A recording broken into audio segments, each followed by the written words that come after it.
Welcome everyone. In this video we will be discussing about the algebraic notation, which is also called as the modern notation. This notation is used almost everywhere across the globe.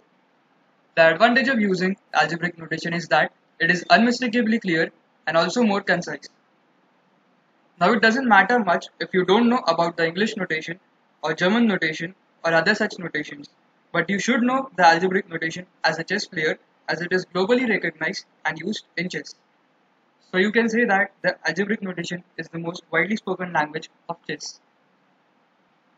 Now similar to the German notation, here the perpendicular lines of squares are called files and are named with letters A to H from left to right, and it is always done from White's point of view.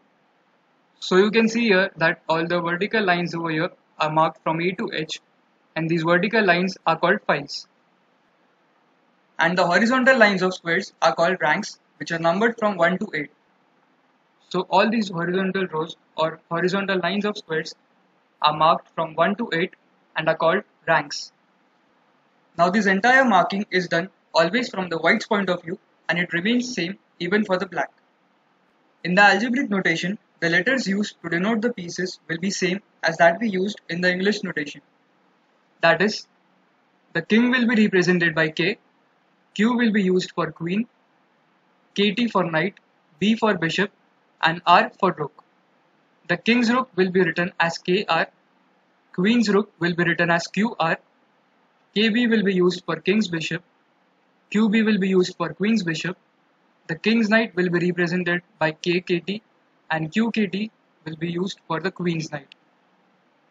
Now castling on the queen side will be written as 3 O's separated by a dash, and castling on the king side will be written as 2 O's separated by a dash.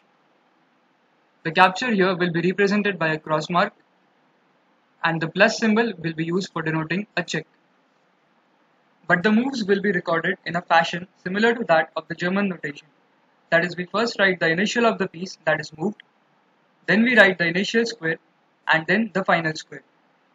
Since we are mentioning the initial and the final squares here, we do not need to have any symbol for the pawn. We have already discussed the reason behind this when we studied the German notation. Now we will take a few examples to record the moves using the algebraic notation. The first move is this, that is, the pawn moves from E2 to E4.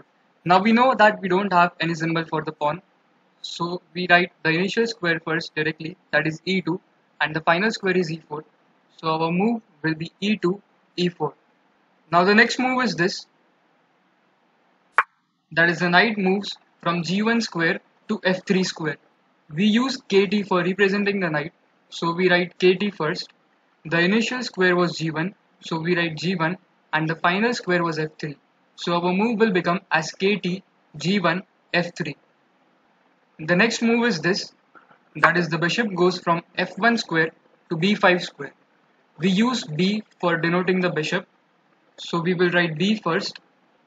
Then we write the initial square here, that is the F1 square, and the final square here is B5. So our move is B, F1, B5. Now the next example is this, that is the E4 pawn takes the D5 pawn. So since the initial square was E4, we write E4 over here first.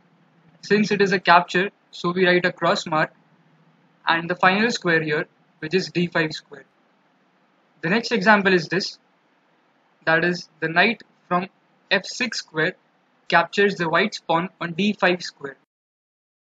So we denote the knight by KT, so we write KT first, the initial square F6, and since the capture is made, we write a cross mark and then the final square D5. So this is how we record the moves in algebraic notation. In the next video we will record a game, that is a Ruy Lopez game using the algebraic notation. Hope you guys enjoyed this video, and thanks for watching.